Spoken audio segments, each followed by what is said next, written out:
Graças a paz, pessoal, boa noite. Eu quero parabenizar a todos vocês que estão comigo aqui nessa live hoje, vão participar comigo dessa live. É um prazer imenso, mais uma vez, estarmos aqui para falarmos da poderosa e da boa palavra de Deus. Parabéns a você que vai dedicar aí um tempinho, certo? Para que possamos falar sobre esse livro tão importante, tão espetacular e tão fascinante, que é o livro do Apocalipse. Fizemos a votação aí essa semana, certo? Nas enquetes e, gente, ganhou praticamente estourado, é Apocalipse. Vocês escolheram, né?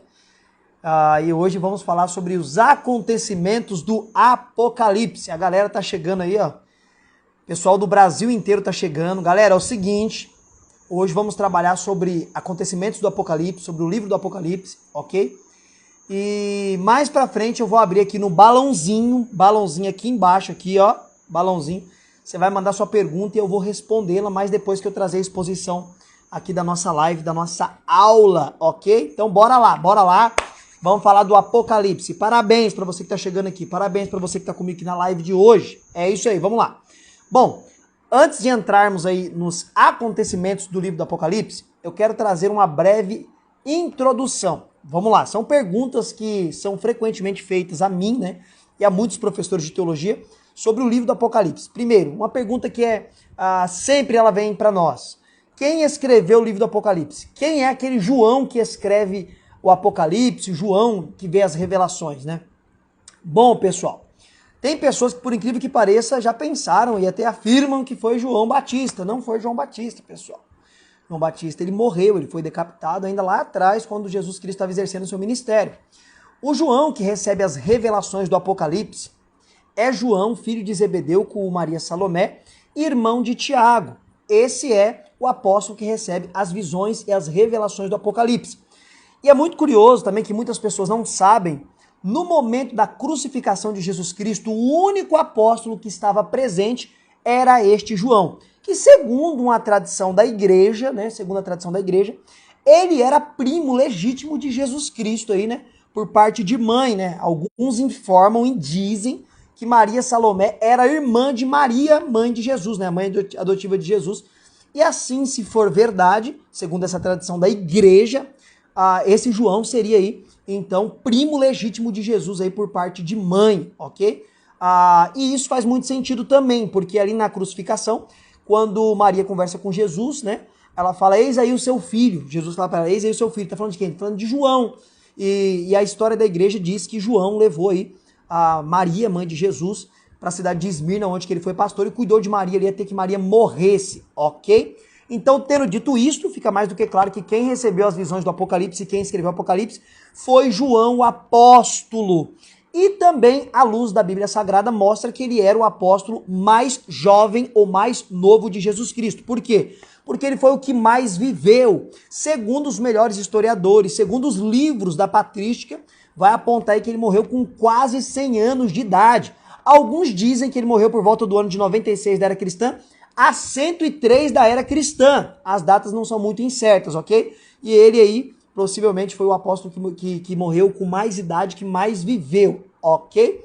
Tendo dito isto, aonde João recebeu essas revelações? Ele mesmo diz no capítulo 1 ainda, pessoal, ele diz que estava prisioneiro na ilha de Patmos. A ilha de Patmos é uma ilha vulcânica do mar Egeu, e nessa época era uma ilha prisional, apesar que tinha pessoas que residiam lá sim, ok? E também, segundo a história da igreja, segundo a patrística, o que é a história da igreja patrística? Aqueles homens que viveram logo depois dos apóstolos e foram sucessores dos apóstolos. Eles afirmam que João foi capturado por uma grande perseguição na época de Domiciano, certo? O imperador de Roma, e ele foi lançado dentro de um tacho de azeite fervente, porém o azeite fervente não surtiu efeito no corpo surrado do velho apóstolo, tendo em vista o Império Romano que não conseguiria calar a voz do último apóstolo de Cristo, ele recebeu a pena abaixo da morte, que era exclusão total da sociedade, sendo enviado aí para essa ilha aí vulcânica do mar Egeu, ok? E é ali, possivelmente preso em uma gruta, né, em um buraco ali na pedra, que ele recebe ali as revelações. Quando todas as portas dos homens se fecharam para João, uma porta abre no céu e ele ouve uma voz. Sobe para cá porque eu te mostrarei as coisas que são e que hão de acontecer. E tudo que eu te mostrar, escreve em livro e envia às 7 igrejas da Ásia Menor. E é quando ele se vira para ver, ele vê entre os 7 castiçais de ouro, ou candelabros, um semelhante a filho do homem. Quando ele tem essa visão, ele cai como morto. Mas aquele que falava veio até ele, segundo ele mesmo diz, tocou nele e disse, não temas, eu sou o princípio e eu sou o fim. Eu sou o alfa e eu sou o ômega. Eu sou aquele que estive morto, mas estou vivo para todo sempre. Amém. E é aí que começam então as revelações do Apocalipse. Outro ponto importantíssimo. Há também uma grande discussão entre os teólogos e eles entendem que, na verdade, João recebeu as visões na ilha de Patmos, mas quando ele foi escrever essas visões, ele já estava na cidade de Esmirna, porque ele não morreu preso, pessoal, ok? Ele não morreu preso. Quando trocou lá o imperador, ele conseguiu aí a liberdade, voltou e tudo indica que ele morreu na cidade de Esmirna, ok? Onde ele foi pastor da igreja de Esmirna e morreu de causas naturais. E foi ali que ele possivelmente escreveu as revelações do Apocalipse. Então, esta é a contextualização do livro do Apocalipse, ok? O pano de fundo para você entender aí, amém? E agora eu vou entrar aqui em perguntas que me fizeram e depois eu vou abrir para vocês fazerem perguntas para mim. Vamos lá, então. Uma pergunta que é muito feita nas minhas mídias sociais, eu já respondi através de vídeos, mas talvez tenha pessoas aqui que não sabem sobre esta pergunta, é o seguinte. Primeiro eu quero fazer ela para vocês e responde aqui rapidinho no chat para mim. Rapidinho. Quantas vezes você ouviu falar que Jesus tomou a chave da mão do diabo? Você já ouviu? Manda aqui embaixo rapidinho para mim se você já ouviu essa pregação, essa afirmação e se realmente Jesus tomou a chave da mão do diabo. Manda aqui rapidinho enquanto eu tomo a minha água.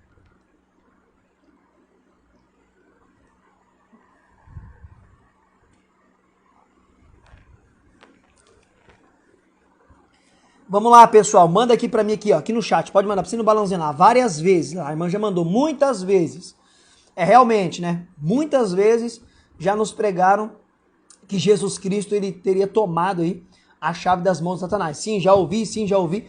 Isso daí é praxe nas igrejas, né? Falar que Jesus desceu no inferno, né? E tomou, arrancou a chave da mão de Satanás. E qual é o texto que eles se baseiam, pessoal, para fazer tal afirmação? Apocalipse, capítulo 1 e verso de número 18. Quando Jesus Cristo diz que esteve morto e está vivo e agora ele tem nas mãos dele a chave da morte e do inferno.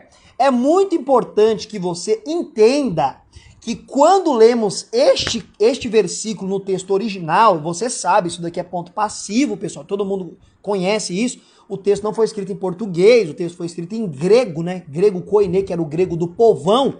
A expressão verbal, o que é expressão verbal? A forma de ser falada naquele contexto. A expressão verbal aparece no indicativo do presente ativo. O que significa isso tudo? É simples. O que significa indicativo do presente ativo e expressão verbal? O texto quer dizer que a chave sempre esteve na mão de Jesus. A chave sempre esteve ali. Não teve na mão do diabo, ele foi lá e tomou, não. A chave sempre teve em poder de Jesus. Ele sempre teve poder sobre o mundo dos vivos, sobre o mundo dos mortos e sobre a morte. Simplesmente isso. Ele não tomou a chave da mão de ninguém. Então quem afirma isso nas pregações está totalmente equivocado e errado. E pessoal, eu sei que não é fácil, né? Não é fácil entender muitos textos da Escritura Sagrada. E eu quero parabenizar você que está aqui hoje, na noite de segunda-feira, 110 pessoas aqui, que está aqui para aprender sobre o Apocalipse. E você já sabia dessa interpretação? Manda aqui para mim no chat, manda aqui agora. Você tinha pelo menos a noção que Jesus não precisou tomar a chave da mão de Satanás, a chave sempre esteve na mão dele? Você tinha isso em mente? Manda aqui para mim. Porque nós ouvimos a vida inteira, fomos bombardeados com essa ideia aí, né? Que na verdade Jesus teria tomado a chave da mão de Satanás. Né? Não tem sentido, não tem sentido nenhum. Ah lá, estamos gostando. E aí, você gostou dessa interpretação? Você sabia? Ah lá, não sabia. Não, estou sabendo. Agora, glória a Deus. Pessoal, agora eu quero falar com vocês aqui. Agora eu quero falar algo muito importante com vocês. Galera, vocês estão aqui comigo nessa live, 120 pessoas praticamente, aprendendo aqui os acontecimentos do Apocalipse. E eu já dei um texto para vocês aqui, essa interpretação que vocês amaram, né? Vocês amaram aí porque realmente Jesus não tomou a chave da mão do diabo, sempre teve na mão dele. Mas pessoal, conta aqui para mim, qual é a dificuldade que você enfrenta de ler essa Bíblia que está aí do seu lado aí? Porque eu sei que tem uma Bíblia na sua casa, você é cristão. Você tem uma Bíblia na sua casa, você tem uma Bíblia no seu celular. Qual é a dificuldade que você enfrenta para pegar ela e ler ela? Comenta aqui comigo rapidinho. Comenta aqui que eu vou falar mais uma pergunta que eu recebi aqui sobre o Apocalipse e eu quero compartilhar com vocês. Comenta rapidinho que eu vou ler. Vamos lá. Nunca li a Bíblia inteira. Vontade, falta de vontade. O povo ainda está respondendo ainda sobre... Olha lá, excelente explicação. O povo ainda está respondendo ainda sobre que Jesus não tomou a chave da mão de Satanás, né? Em que se baseia a afirmação no texto. A afirmação é baseada no texto original, no grego. Não entender, olha lá, agora está respondendo o que eu perguntei. Não entender, sono, sempre dá sono, realmente não consigo ler. Pessoal, olha lá, pessoal, é verdade. Dificuldade é falta de vergonha mesmo, olha lá, uns assumem que é falta de vergonha, olha lá. Acho difícil de entender. Galera, foi o que mais prevaleceu aqui até agora. A dificuldade que se tem para entender aquilo que se lê na Bíblia. Eu enfrentei isso, pessoal. Enfrentei isso quando eu comecei a minha vida no seminário teológico. Eu fui pro seminário para ter ajuda, porque eu não conseguia entender também aquilo que eu lia. É claro que quem traz a compreensão mais clara da Bíblia para nós é o Espírito Santo. É ele que traz a iluminação, aquilo que nós chamamos de iluminação.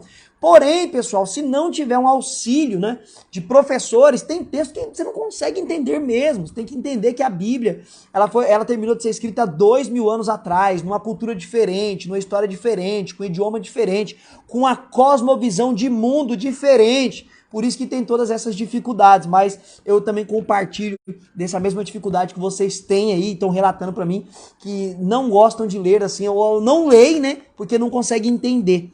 Realmente precisa de ajuda.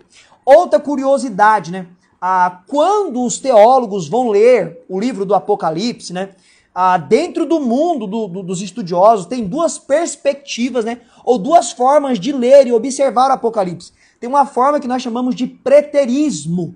O que seria o preterismo? O preterismo entende, galera, o seguinte, que o Apocalipse de João, que ele escreveu, na verdade, se cumpriu naquele contexto, né? Tem o preterista total e o parcial. Vou explicar rapidamente os dois. O preterista total, ele entende que tudo que tinha que acontecer no Apocalipse já aconteceu até o ano 70 da era cristã. Por que ano 70 da era cristã? Porque lá no ano 70 da era cristã, ou seja, 40 anos depois da morte e da ressurreição de Jesus Cristo, o general Tito Vespasiano, ele invade Jerusalém, e aí se cumpre Mateus 24, quando Cristo fala que quem estivesse no telhado não era para descer, que a vossa fuga não seja no inverno, nem no sábado, né? E não ficaria pedra sobre pedra do templo. Isso se cumpre no ano 70 com Tito Vespasiano, que vem e destrói Jerusalém. Então, pros preterista total, tudo aconteceu ali. O Apocalipse inteirinho de João aconteceu ali, ok? Aconteceu ali. Faltando apenas a volta de Cristo. E tem o preterista parcial, que entende que muitas coisas aconteceram na época dos apóstolos, na época de Jesus, e tem acontecido na história. Tem até alguns que vão dizer o seguinte, agora que eu vou falar aqui sobre as 7 igrejas da Ásia Menor, porque quando João recebe as revelações, Cristo diz para ele, tudo que eu te mostrar e você vê, você escreve em livro e envia as 7 igrejas da Ásia Menor. A Ásia Menor, pessoal, hoje seria a atual Turquia. É lá que estão lá os locais onde eram as igrejas da época de João. Até hoje tem lá as ruínas das igrejas da época de João, ok? Deus vai me dar esse privilégio ainda, eu vou pisar lá e vou gravar e mostrar pra vocês, ok? Então vamos lá. Então ele envia essas cartas às 7 igrejas da Ásia Menor, só que tem teólogos que são aí, que pensam que na verdade aquelas 7 igrejas representam os tempos, os séculos. E aí alguns vão dizer que a primeira igreja é do ano 100 da era cristã até o ano 300, a segunda igreja do ano 400 ao ano 700. É uma forma de preterismo parcial, ou seja, um cumprimento parcial. É um grupo de teólogos que não tem muita aceitação, não são muitos os adeptos dessa teologia ou dessa visão teológica sobre o Apocalipse. A visão que é mais aceita no mundo acadêmico entre os cristãos, nós chamamos de futurismo, ou seja, que o Apocalipse, na verdade, são coisas que vão acontecer ainda. E dentro desta posição que eu me encaixo também, nós entendemos o seguinte, do capítulo 1 até o capítulo 4 já aconteceu. Foram para 7 igrejas da Ásia Menor. Por isso que você vai ver Cristo repreendendo 5 igrejas, né? Para 5 igrejas só tem palavras de repreensão, de preciso consertar, voltar ao primeiro amor, abandonar as práticas de pecado, de idolatria. E apenas para 2 igrejas, Esmirna e Filadélfia, que Cristo não faz repreensão nenhuma. Diz que eles são uma bênção, eles são fortes, têm pouca força, Deus vai guardar eles, alguns vão ser presos. Então o que acontece? Aquilo ali aconteceu de forma literal, naquela época de João. E do capítulo 4 para frente, ele começa a ver a abertura dos selos e as coisas que vão acontecer. Quando Cristo aparece para ele, fala o seguinte, escreve as coisas que são capítulo 1 ao capítulo 4, as 7 igrejas da Ásia Menor. E as coisas que hão de acontecer, capítulo 4 e 5 para frente, na verdade do 5 para frente até o final ainda vão acontecer. Eu, como a posição futurista, entendo que o Apocalipse está totalmente ligado e relacionado com o período que nós chamamos de Grande Tribulação, ok? Grande Tribulação, ok? E é sobre isso aqui que nós vamos entrar agora. Foi falado aqui também sobre o historicismo. Também se encaixa nessa posição que eu falei aí do cumprimento das igrejas nos tempos ou nas eras e nos séculos. Agora, entrando mesmo aqui nos acontecimentos do Apocalipse, eu vou responder perguntas que já me mandaram e no finalzinho eu vou abrir aqui para vocês, também mandar pergunta para mim no balãozinho. Então, uma pergunta que me fizeram, eu quero perguntar para vocês, quero que vocês sejam sinceros, é o seguinte. Lá no capítulo 6, quando começa a abrir os selos, certo? Aparece um homem montado em um cavalo branco, e ele sai como vencedor para vencer. Quem é este homem de Apocalipse, capítulo de número 6, montado nesse cavalo que sai com um arco para vencer? Manda aqui para mim. Quem é esse homem? O que você já ouviu sobre esse homem que sai montado num cavalo branco para vencer? O que você já leu, que você entendeu? Manda aqui para mim agora. Manda aqui para mim que eu quero primeiro ver o que você vai falar sobre esse cavaleiro aí do capítulo 6. E depois eu vou trazer a interpretação mais coerente com o texto e o seu contexto. Mande aí, pessoal. Jesus Cristo, seria Jesus? Aqui está perguntando, Jesus, anjo, eu acho que é Jesus Cristo, Jesus, o anticristo, já ouviu falar que é o anticristo, obviamente Jesus Cristo, Jesus, anticristo. Bom, vamos lá. Ficou bem dividido, apesar que teve um pouquinho mais aí que falou que é Jesus. Galera, segura aí. Pelo contexto, não isolando ali apenas os versos 1, 2, 3 e 4 que vai falar desse cavaleiro. Por todo o contexto e o desenrolar, fica mais do que claro que o cavaleiro de Apocalipse capítulo 6 não pode ser Jesus Cristo. Porque este cavaleiro sai para vencer. E o que vem atrás dele é morte, é destruição, é calamidade, miséria e desgraça. Então não tem como, após a vinda de Jesus, acontecer tudo isso na sequência dele saindo para vencer ali. Ele não sai como vencedor, ele sai para vencer.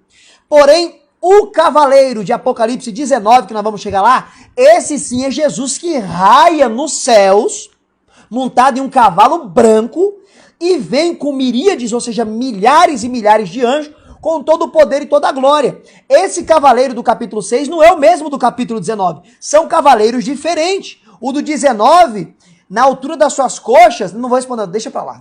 Eu vou chegar lá para falar sobre esse negócio aí também, na altura das coxas aí, sobre o nome escrito ali, ok? Mas a melhor interpretação para Apocalipse capítulo 6 seria o anticristo e não Jesus. Muitos teólogos confundem e alguns até afirmam que realmente é Jesus Cristo, mas por todo o contexto, tem que continuar lendo o texto, fica mais do que claro que é o anticristo. Por quê? Porque estamos falando do período da grande tribulação. E depois da manifestação do anticristo, quando ele mostrar suas garrinhas, veio o quê? Destruição, perseguição, calamidade, morte e ruína. Então fica mais do que claro que ali é o anticristo, pessoal. Essa é a melhor interpretação. E eu fico feliz que muitas pessoas estão falando que maravilha, meu Deus, se surpreender.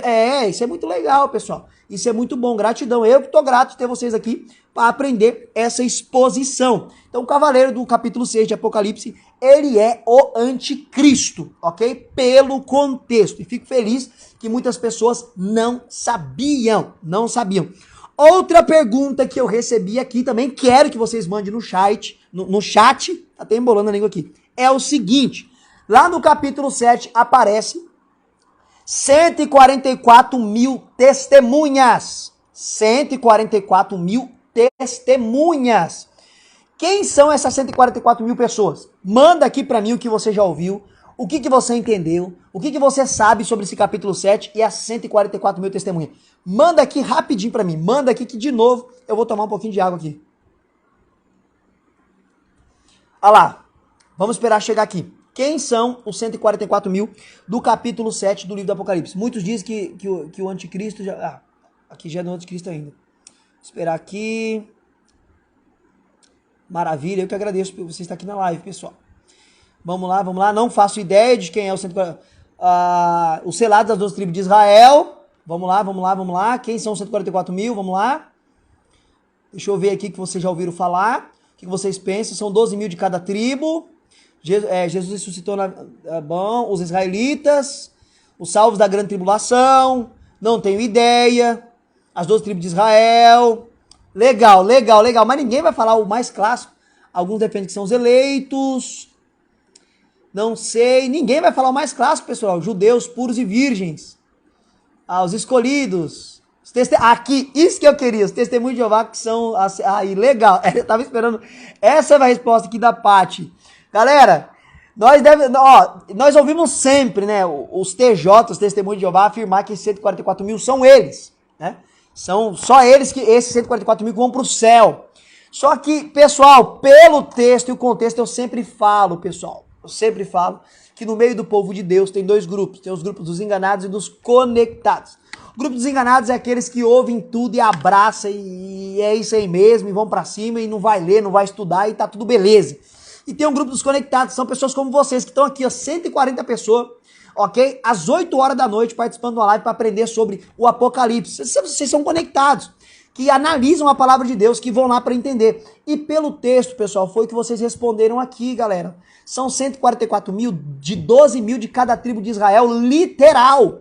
São pessoas que Cristo vai levantar no período da grande tribulação para pregar o evangelho do reino para todos os judeus espalhados pelos 4 cantos da terra.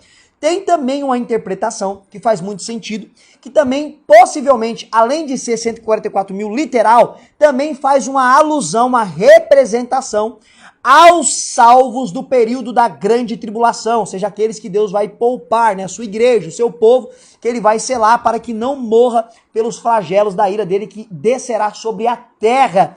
Porém, é facinho de você conversar com um TJ e falar para ele o seguinte: como pode ser os 144 mil, sendo que vocês nem judeus são, né? E você pergunta para eles quem são os 144 mil, nem eles sabem.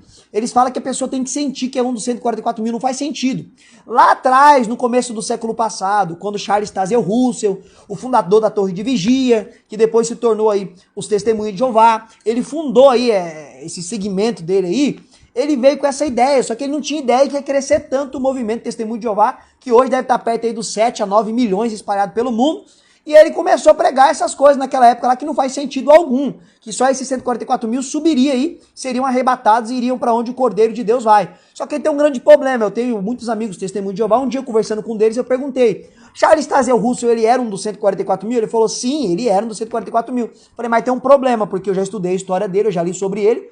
E a história diz que ele era casado, ele tinha filhos. E os 144 mil são virgens porque não tocaram em mulheres. Aí a única saída dele é falar que essa virgindade era virgindade espiritual. Tá aí, tornando o texto místico. Eu falei pra ele: irmão, virgindade espiritual? Para com conversa fiada, não existe virgindade espiritual. Não, mas essa virgindade quer dizer que eles não se contaminaram com idolatria. Falei: negativo, porque no livro do Apocalipse, quando João quer falar sobre corrupção espiritual, quando tem idolatria, ele cita a Babilônia, aqueles que estão adorando a meretriz, a Babilônia. Então, quando ele fala aqui que não se deitaram e não tocou em mulher, é literal, é literal. São judeus provavelmente castos, né, que se dedicaram aí somente à obra de Deus, né, e aí vão ser levantados no período da grande tribulação. E aí ele não teve mais o que falar pra mim, né? Não teve o que falar porque vai falar o quê, né?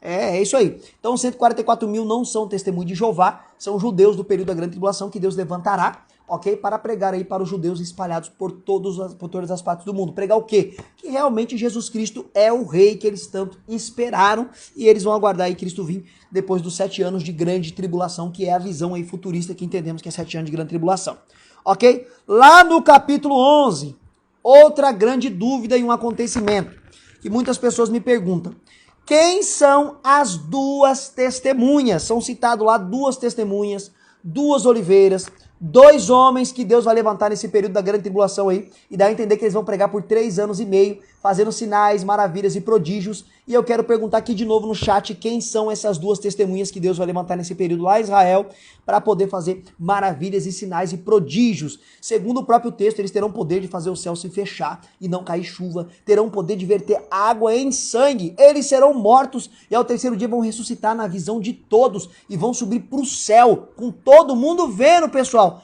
Quem, olha lá, Moisés e Elias, quem mais você já ouviu? Quem é para você as duas testemunhas? Já falou aqui Moisés e Elias. Um é Elias, dois anjos, aí ó, Elias e Moisés. Vamos lá. Enoque e Elias. É isso aí, ó. É isso aí que eu esperava vocês responder. Na maioria, pensa-se que pode ser Moisés e Elias. Por que Moisés e Elias? Porque o que é registrado em Apocalipse 11, que esses homens vão operar, são sinais que tanto Moisés e Elias operou. Um vai ter poder de fazer o céu fechar e não descer mais chuva. Quem fez isso? Elias. Outro vai ter poder de fazer a água se verter em sangue. Quem fez isso? Moisés. Então fala, bom, é Moisés e Elias. Aí vem outros e fala que não pode ser Moisés e Elias, que tem que ser Enoque e Elias. Por que tem que ser Enoque e Elias? Porque são os dois únicos homens da história que não morreram. Eles foram transladados, ou seja, arrebatados, levados para o céu por Deus, sem morrer. E está escrito lá em aos Hebreus que o homem está ordenado morrer uma única vez e logo depois disso segue o juízo. Então, dentro dessa visão, teria que voltar Moisés e Elias para passar pela morte, porque eles não morreram. Mas o texto diz que Deus os levou para que eles não vissem a morte, né? Para que eles não vissem a morte. Por que voltar para morrer se Deus tomou eles para eles não ver a morte? Não faz sentido. Qual é a posição do professor Wesley? Eu sei que a maioria que vai defender que é Moisés e Elias, mas eu não concordo com essa interpretação. Eu prefiro entender, e não estou sozinho nisso, muitos estudiosos também pensam que nem eu entendo que são dois judeus do período da grande tribulação, que Deus vai levantar lá dentro de Jerusalém, de Israel, para operar os mesmos sinais de Moisés e Elias. E por que os mesmos sinais de Moisés e Elias? Porque o povo judeu tem em alta, em grande estima, esses dois grandes profetas de Deus. Em momentos de dificuldade e de grande aflição, o povo de Israel sempre clamou por Moisés e Elias, Moisés e Elias. Então, por isso eu entendo que são dois judeus do período da grande tribulação que Deus vai levantar com poder para exercer esses sinais, para que o povo judeus creiam neles, que eles apontarão também para a volta de Jesus Cristo de Nazaré. E aí, você já tinha ouvido essa interpretação? Que pode ser dois judeus do período da grande tribulação? O que vocês pensam? Vocês já tinham ouvido isso daí? Fala para mim aqui se você já tinha ouvido essa interpretação. Fala para mim. A clássica é Moisés, Elias e Enoque. Olha lá, já tem gente que está colocando carinho de surpreso aqui, porque talvez nunca tinha ouvido essa interpretação. Para mim e para muitos estudiosos, fica mais claro que essa é a melhor interpretação pelo contexto. Olha lá, pela primeira vez. Não tinha ouvido. Pessoal, eu quero falar de novo. Veja como é importante, é muito importante você, na maioria das vezes, quando você for estudar sua Bíblia, você ter um auxílio. Por quê? Porque muitos textos, pessoal, eu entendo claramente a dificuldade de muitos cristãos que têm dificuldade de ler a Bíblia porque não conseguem entender e desiste mesmo. Porque chega em textos difíceis como esses, tem dificuldade e acaba abandonando. Por isso que é necessário, eu sempre falo isso para os meus alunos, aqui para vocês, é necessário ter auxílio para estudar a Bíblia Sagrada, porque realmente a Bíblia não é um livro de fácil compreensão. Como eu já falei, foi escrito em um período diferente, uma história diferente, um contexto diferente, com uma visão diferente, com um mundo diferente. Por isso que precisa de auxílio, de ajuda para poder ler e entender esses textos de difícil interpretação, pessoal. Olha aí, muitas pessoas aqui felizes, agradecendo, nunca tinham ouvido essa interpretação, nunca tinham compreendido talvez esse texto às claras, pessoal. E essa é a melhor interpretação por todo o contexto do livro, entendeu? E pela exposição que eu fiz, que esses dois homens foram levados para não ver a morte. Já Moisés morreu, pessoal, Moisés morreu, é citado isso em Deuteronômio, é citado isso em Josué. Meu servo Moisés é morto, Josué, agora atravesse o Jordão, segue o caminho aí que eu tenho para você, lá na cartinha de Judas, antes do Apocalipse, Satanás briga pelo corpo de Moisés, tem corpo, tem morto, tá morto.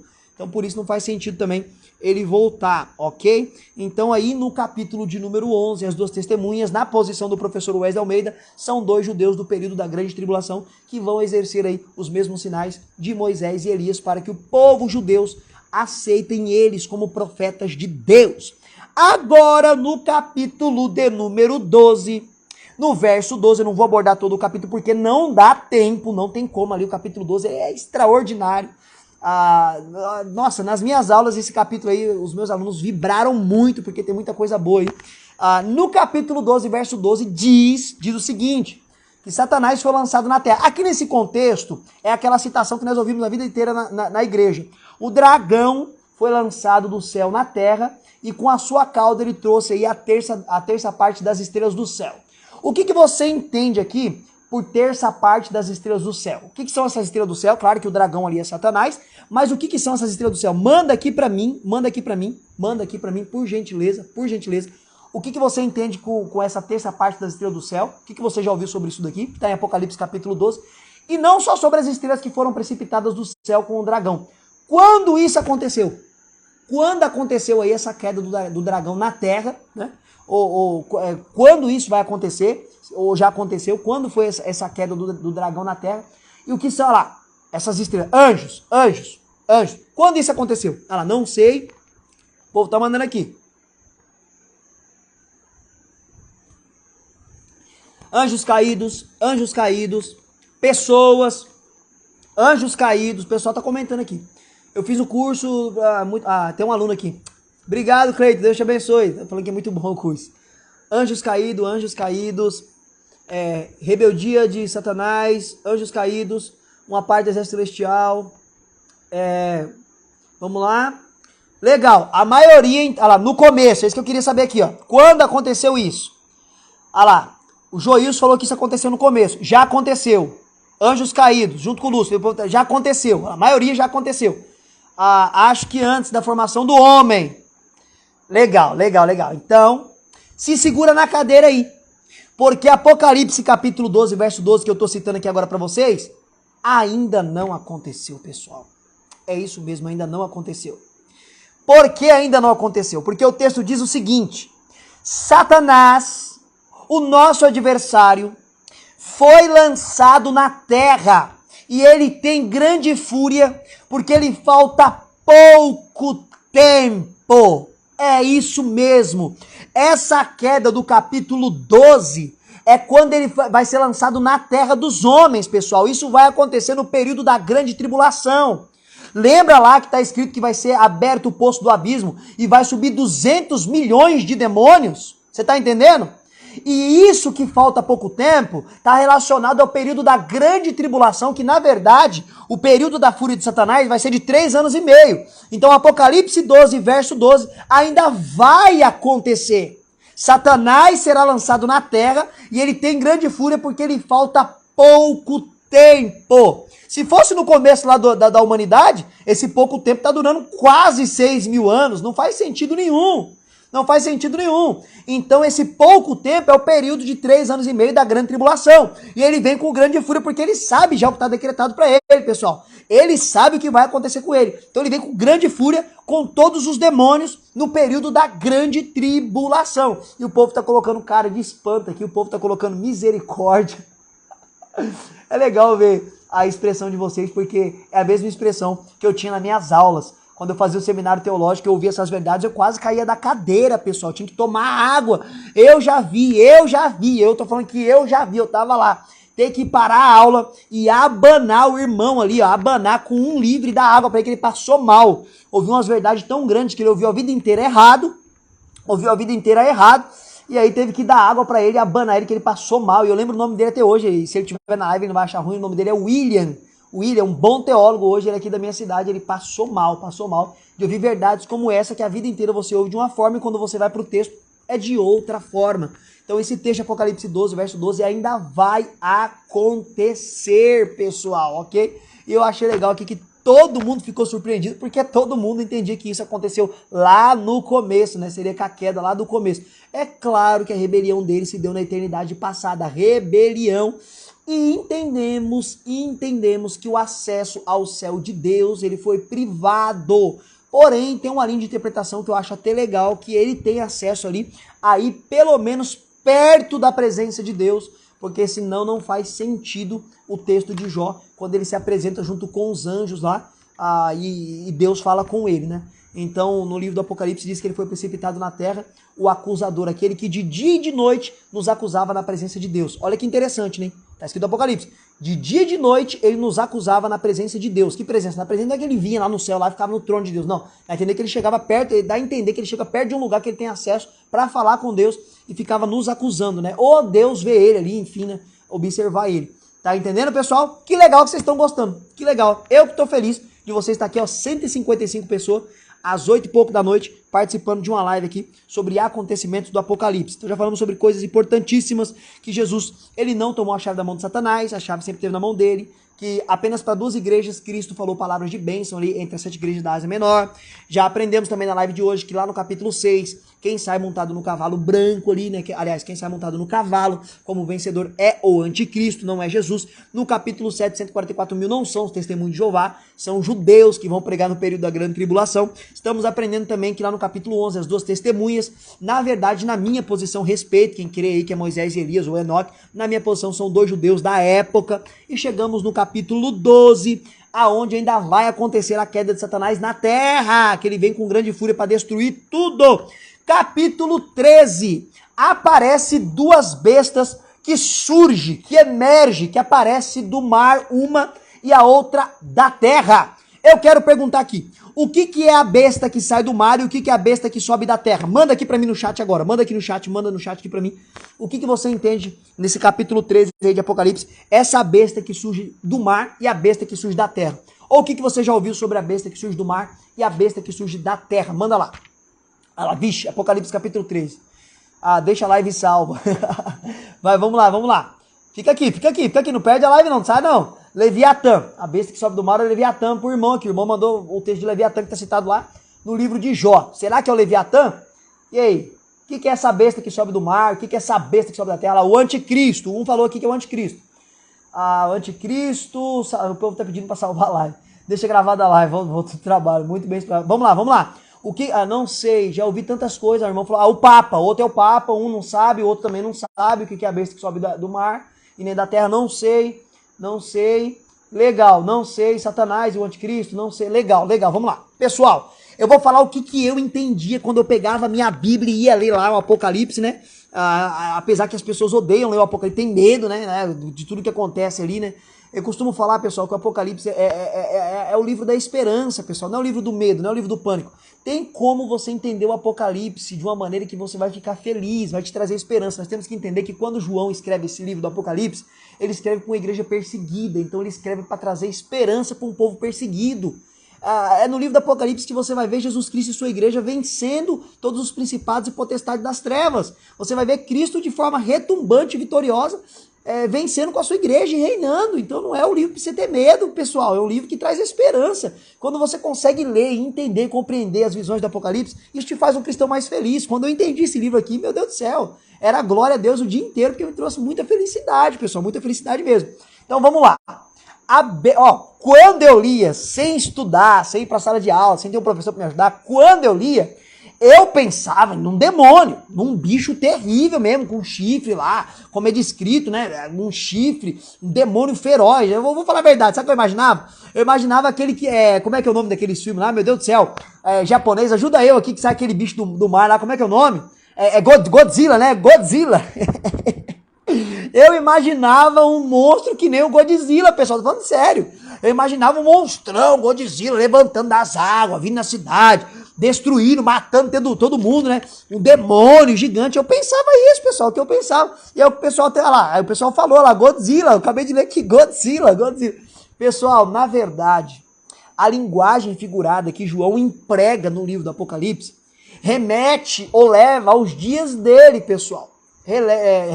Leva aos dias dele.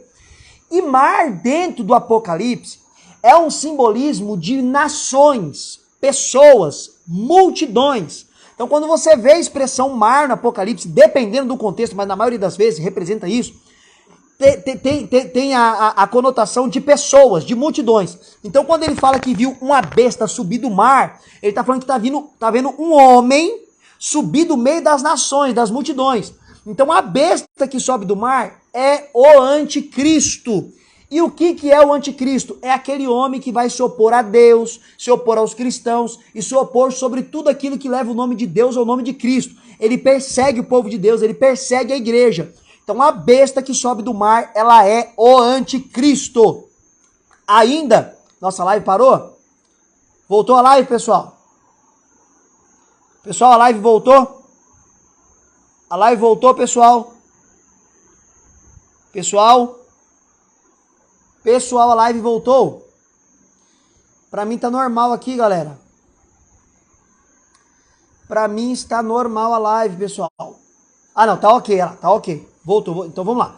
Então, a besta que sobe do mar, ela é o anticristo, aquele que vai perseguir a igreja, perseguir o povo de Deus, perseguir os eleitos de Deus. E no mesmo capítulo é citado uma besta que sobe da terra.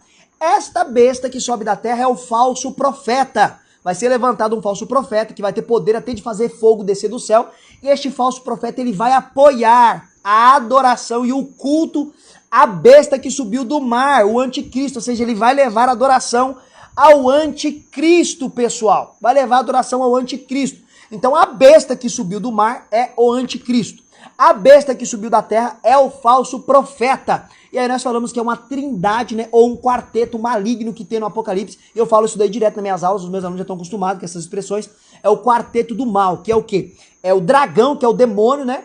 A besta que subiu do mar, que é o anticristo. A besta que subiu da terra, que é o falso profeta. E a Babilônia, que é a falsa religião.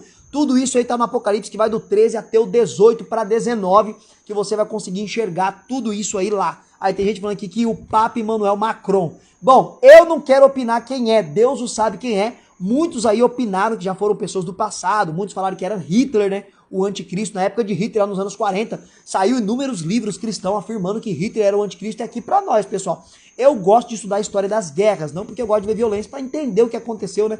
Pra estar por dentro da história, né? O bom pregador, o bom orador da palavra de Deus precisa estar com a Bíblia na mão e com o jornal do dia, né, e da história na outra mão, tem que estar sempre atualizado. E, pessoal, aqui pra nós, se qualquer um de nós vivesse na época da Segunda Guerra Mundial, pela aquilo que nós lemos, né, as características do anticristo, descrita em Daniel, descrita no Apocalipse, descrita aí ao longo de alguns textos da Bíblia, leva-nos a entender que realmente o que chegou mais perto da história até hoje de ser o anticristo foi Hitler. Por quê? O anticristo vai ser um bom orador, vai ser um cara que tem palavras persuasivas, um cara que fala bem. O Hitler, meu Deus do céu, o homem era mestre para falar em público, pessoal. O homem era mestre para falar em auditório, tanto que ele conseguiu convencer toda a Alemanha a ir para a guerra, pessoal. E foi um líder que perseguiu os judeus, matou mais de 6 milhões de judeus, matou muita gente, pessoal, tá entendendo?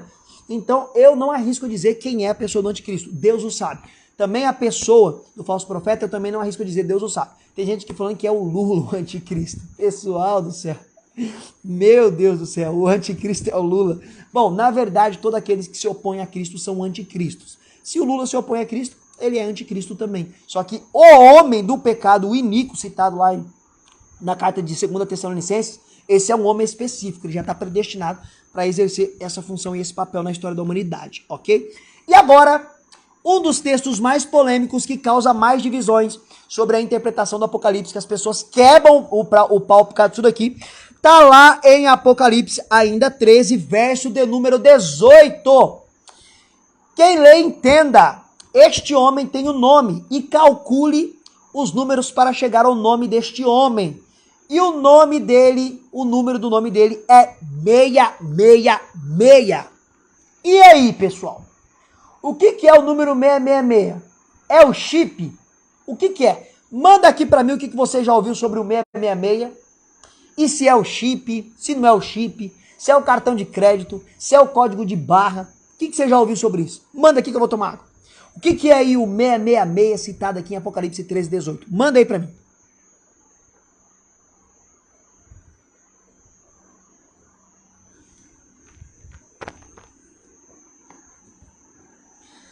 E aí, o que é o 666? A marca da besta. Sim, o que é essa marca? O que é essa marca? É o número da besta. A vacina. Não é o chip. Não é o chip para mim. É a marca imposta pelo anticristo. Marca da besta. Não é o chip. Nem código de barras.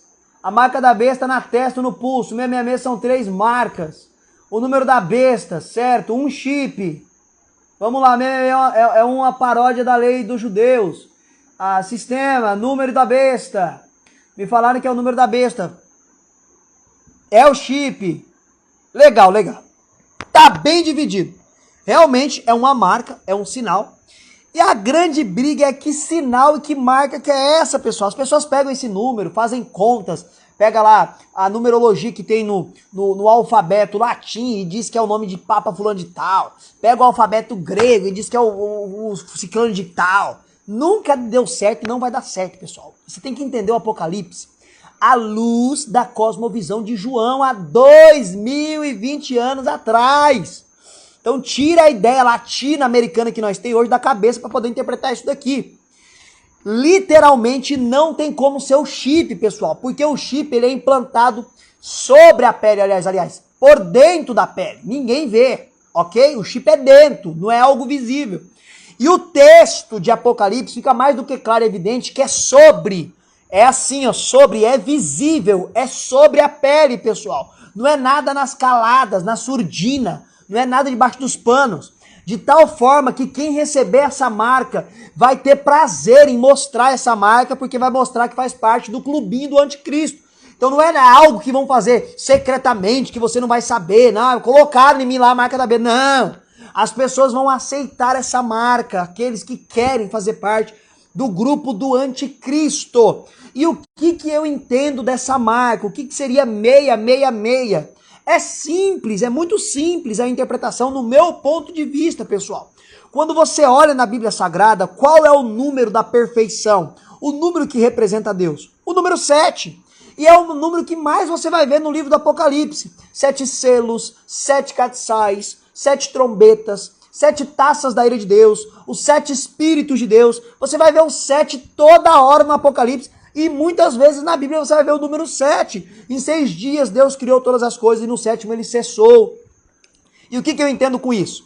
Satanás, ele sempre tenta ser igual a Deus, ou quer ser melhor que Deus, ou como Cristo. Então o que significa o número 7? O número da perfeição. E o que significa o 666? É o 666, que nunca será 7. Nunca chegará a 7. Ou seja, é um número imperfeito, ele nunca será perfeito, ou seja, é Satanás tentando ser perfeito, mas nunca será perfeito. É o anticristo tentando ser como Cristo, receber a glória, ser como Deus, e nunca será como Deus. É simplesmente isso. O 666 é o 666, que nunca chega a 7. Simples assim. Interpretação à luz do livro do Apocalipse, que toda hora você vai ver o número 7, que é o número da perfeição de Deus. Você já tinha ouvido essa interpretação? Então é uma marca, eu não tô falando aqui que vai ser 666, tá? Eu não tô falando isso, não entenda isso. É uma marca que o anticristo vai criar na época. Isso faz sentido por quê? Porque naquela época lá os escravos eram marcados pelos seus senhores. Você que já deve ter visto gado marcado aí, entendeu? Gado que recebe lá o brasão da fazenda lá, e na onde que esse gado vai, a pessoa fala, nossa, é da fazenda fulano de tal, lá o brasão lá das iniciais da família. É a mesma coisa, vai ser uma marca que as pessoas vão ver e falar assim, esse cara aqui segue o anticristo, aquela mulher segue o anticristo. É uma marca, pessoal, uma marca que todo mundo vai ver e vai saber, tá entendendo? Então, pra mim, o 666 é o 666, que nunca chega a 7, nunca será perfeito, nunca será como Deus, e é uma marca que o anticristo vai trazer nos seus dias. E eu fico feliz aqui que muitas pessoas nunca tinham ouvido essa interpretação e tá ouvindo e tá concordando, que o povo tá falando, faz sentido, muito boa a interpretação, excelente, legal. Isso me deixa feliz. Top, reverendo. Eu que agradeço vocês de estar aqui, pessoal. Eu que agradeço vocês de estar aqui, ó. Quase 8h30 da noite, 183 pessoas ouvindo uma exposição sobre o Apocalipse. Então nós falamos aqui rapidamente para me responder suas perguntas. Falamos o seguinte, que é na live já de hoje, que Jesus não tomou a chave na mão do diabo, na verdade a chave sempre esteve na mão dele, está em Apocalipse 1:18, rápida recapitulação da live, ok? Sabemos então que no capítulo 6 lá de Apocalipse, o cavaleiro que está montado ali não é Jesus, ele é o anticristo pelo contexto. No capítulo 7, as 144 mil testemunhas não são os testemunhos de Jeová, são judeus que vão pregar no período da grande tribulação. No capítulo 11, as 2 testemunhas, para mim, não é Moisés e Elias e nem Enoque, são 2 judeus do período da grande tribulação que vão pregar para os judeus, anunciando que a vinda do rei está presente. No capítulo 12, verso 12, que foi o que mais surpreendeu vocês, Satanás ainda será lançado na terra com seus demônios para perseguir todo o povo de Deus no período da grande tribulação, porque falta pouco tempo. No capítulo de número 13, a besta que subiu do mar é o anticristo, a besta que subiu da terra é o falso profeta, e ainda no capítulo 13, verso de número 18, a marca da besta não é um chip, é a marca que ainda vai ser lançada pelo anticristo. E para quebrar a ideia que não é o chip mesmo. Bom, para ter essa marca, precisa do anticristo, sim ou não? É ele que vai lançar a marca. Se é o chip, a marca da besta, cadê o anticristo? Cadê o anticristo? De onde que ele está? Ele já apareceu? Porque a marca vai ser implantada quando ele estiver governando o mundo inteiro. E aí? Não está o anticristo? Ele está governando já? Faz sentido? Não faz sentido, pessoal. Não faz sentido, não faz sentido. Agora, eu vou abrir aqui um tempinho, ok? Eu vou abrir um tempinho para responder a pergunta que vocês mandaram no balãozinho. No balãozinho. Galera, veja que legal, né? 180 pessoas aqui, vocês gostando da live aqui sobre o Apocalipse. E vocês vendo, pessoal, vocês estão vendo aqui na prática que tem como entender o Apocalipse. Ele é o livro de mais difícil interpretação da Bíblia. Eu não vou esconder isso de vocês, eu não vou esconder isso de ninguém, porque é verdade. É um livro que tem muito simbolismo, tem que voltar muito para a história, para a cultura. Tem várias interpretações sobre o Apocalipse. Eu trouxe para vocês aqui aquela que eu acho mais coerente com todas, a visão futurista, entendeu? E você tá vendo que tem como entender esses textos difíceis, tem textos que vocês não sabiam, a maioria não sabia, não compreendia. E eu fico feliz que vocês estão entendendo agora aqui, através dessa live, né? Então vamos lá, vamos entrar nos balãozinhos aqui, que eu quero ver as perguntas que me mandaram. Vamos lá, cliquei aqui. Quem não estiver com a marca não vai comer e não vai morrer. Bom, vamos lá. Quem receber essa marca, segundo o texto bíblico, vai ter a liberdade de comercializar, de comprar, de ir no mercado, de viver socialmente normal. Já quem não receber a marca, tudo nos leva a entender pelo texto e seu contexto, que será perseguido, não vai poder comprar, não vai poder vender, não vai poder fazer nada. Não vai poder fazer nada, vai ser uma perseguição feroz. Quem aceitar a marca já é o passaporte garantido para o inferno. Passaporte garantido para o inferno. Quem não aceitar a marca e resistir é porque crê em Cristo e não concorda com o governo do anticristo. E vai correr risco de morte, sim. Muitos morrerão, pessoal. Está descrito no capítulo 12, capítulo 13 adiante aí, que vai ser dado poder à besta para vencer os salvos ou santos. Esse vencer não é vencer eternamente, que Satanás, com o anticristo falso profeta, vai acabar com todos os cristãos. Não! Esse vencer é poder perseguir e matar muitos. Muitos morrerão, como na época da perseguição de Roma lá, na igreja de Cristo. Morrerão por não aceitar a marca da besta. E nesse período, pessoal, é cogitado que a maioria dos cristãos, se nós estivermos vivos quando chegar lá, eu creio, né? Eu sou de uma posição teológica que eu entendo que a igreja estará lá. Isso é tema para outra live, né? Então nisso eu me coloco como uma posição de... que é chamada de pós-tribulacionismo. Eu creio que a igreja estará no período da grande tribulação.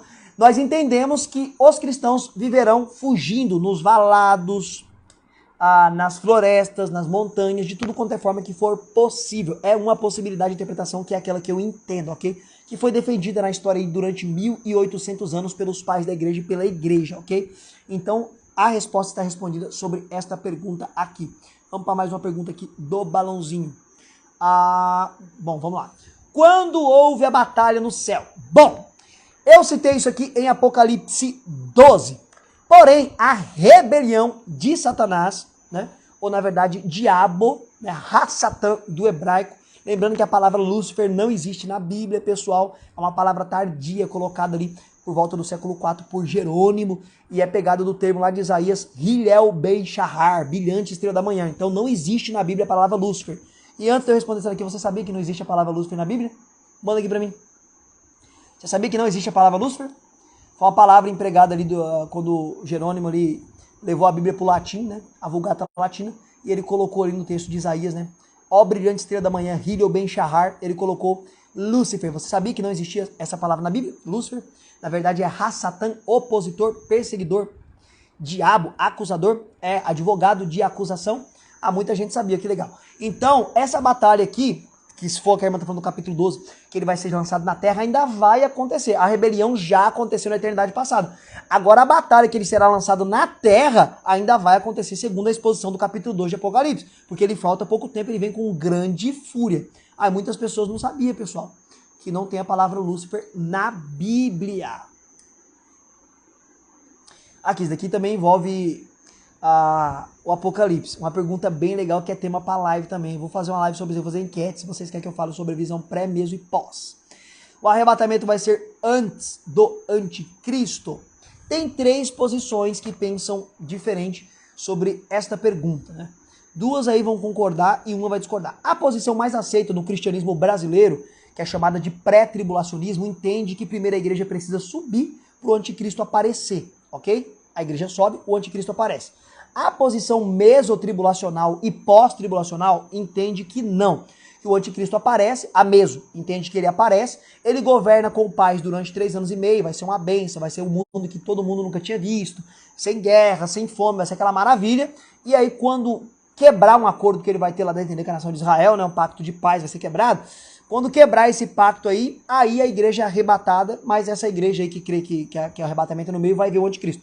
E o pós entende que vai estar aqui todo o período da grande tribulação, então vai ver o anticristo sim na visão pós. Lembrando que a visão pós foi a mais defendida durante 1800 anos, ok? Tem um grande problema aí com a visão pré, só vou dar só um aqui só e não vou continuar. Pessoal, vamos parar para pensar aqui rapidinho. O nome desse personagem que vai surgir no período da grande tribulação é anticristo, sim ou não? Anticristo. O nome dele é anticristo porque ele persegue quem?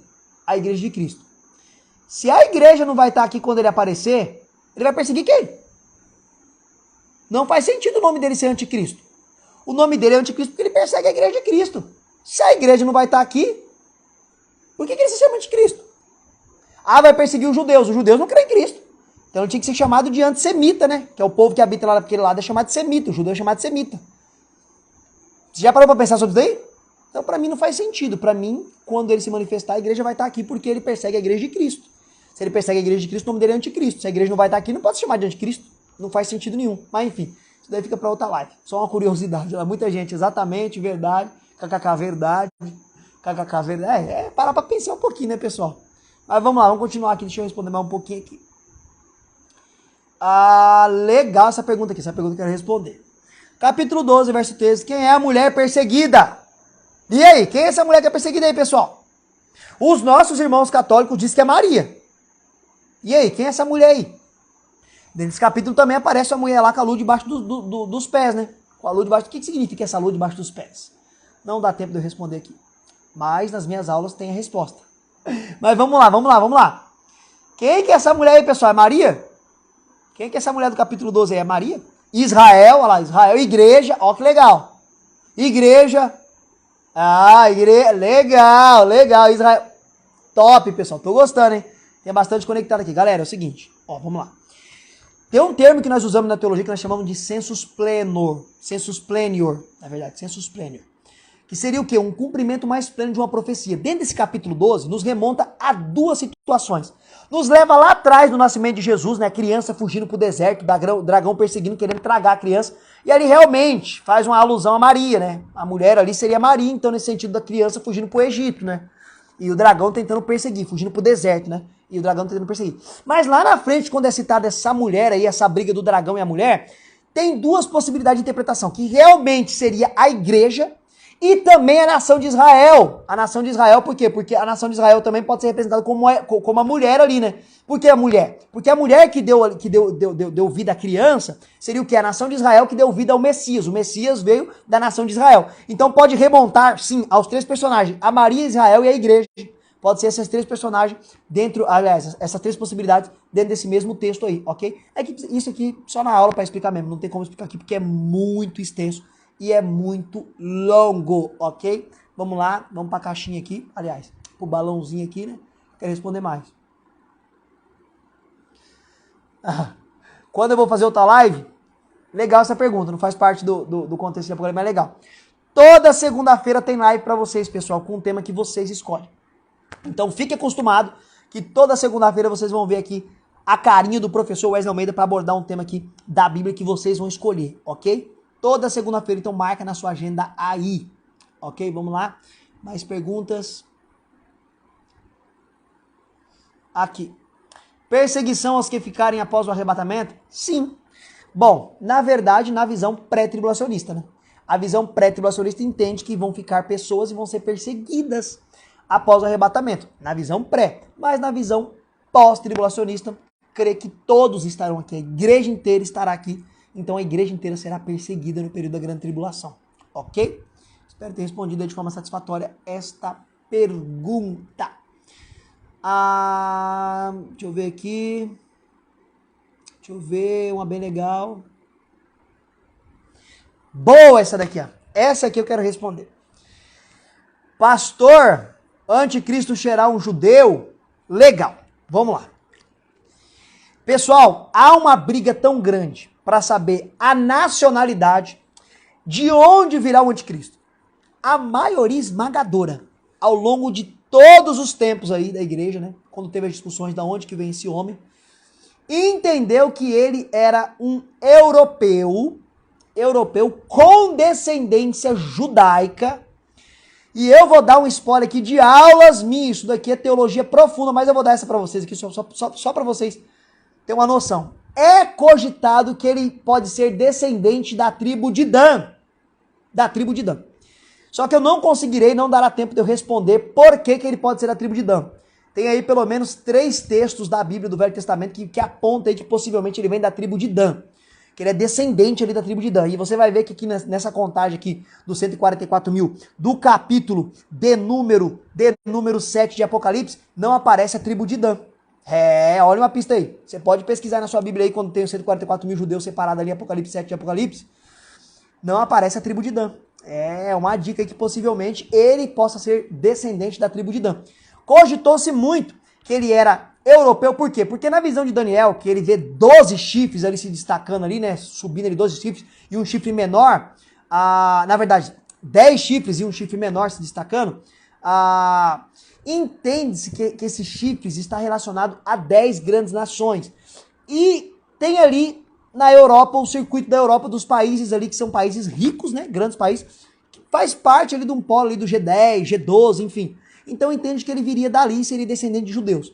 Mas tem uma posição antiga também, pessoal, que agora está crescendo de novo no meio acadêmico aí, que possivelmente ele venha do norte de Israel, que seria da Síria. Porque tem um texto bíblico que diz que o vosso inimigo virá do norte. E Gog e Magog, que também é citado no Apocalipse, ali, que vão se levantar contra o Arraial dos Santos, é norte de Israel. E alguns entendem que ele vem da Síria, que pode ser ali um palestínio. E faz sentido de ser aí um árabe, porque também são descendentes de Abraão. Então tem essas duas possibilidades, mas a possibilidade aí que é mais defendida é que ele é ali da Europa e é descendente da tribo de Dan. É uma das posições mais defendidas. Me falta tempo para poder explicar aqui o porquê que ele vem da tribo de Dan. Pessoal, não tenho tempo de explicar tudo aqui para vocês. Consegui abordar muitas coisas e eu não tenho tempo, pessoal. Mas, como vocês estão aqui, galera, 170 pessoas, ficar aqui 1h30 quase comigo aprendendo Apocalipse.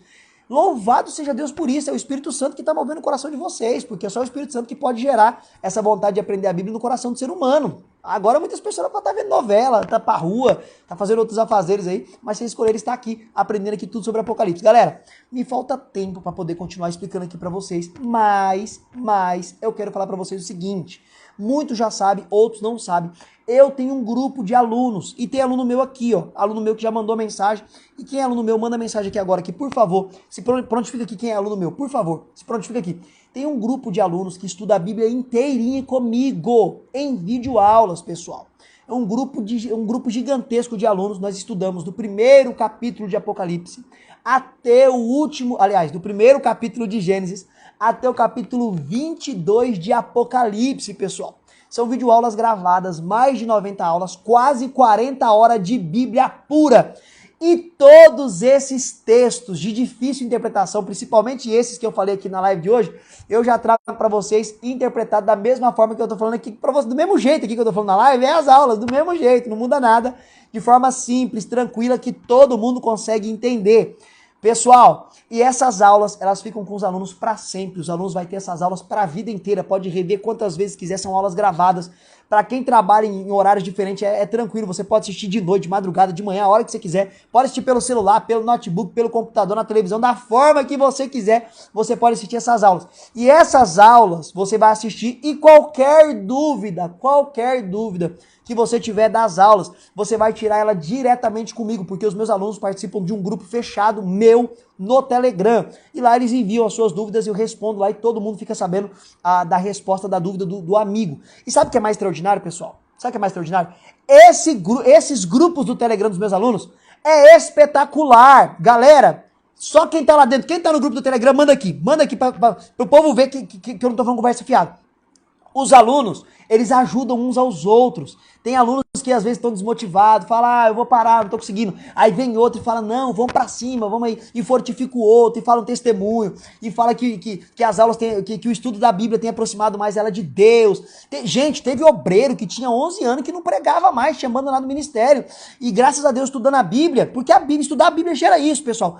Não tem como estudar a palavra de Deus e não se aproximar mais de Deus, não ser o melhor cristão, não ser o melhor esposo, não ser a melhor esposa, o melhor filho, o melhor obreiro. É impossível, pessoal, você estudar a Bíblia e não se aproximar mais de Deus. Você estudando a Bíblia, você fica apaixonado por Deus, pelo Evangelho, pelas Escrituras. Você vive verdadeiramente o Evangelho quando você estuda a Bíblia. Você quer ver uma fala muito errada que todo cristão fala e não cumpre? Nós falamos a todo tempo, eu amo a Deus, eu amo a Deus. Tá bom, nós amamos a Deus. Mas será que nós buscamos compreender realmente esse Deus da forma que nós precisamos compreender Ele? Porque Ele decidiu se revelar para nós através da Bíblia. Então, se nós falamos que amamos a Deus e não estudamos a Bíblia a sério, que amor que é esse?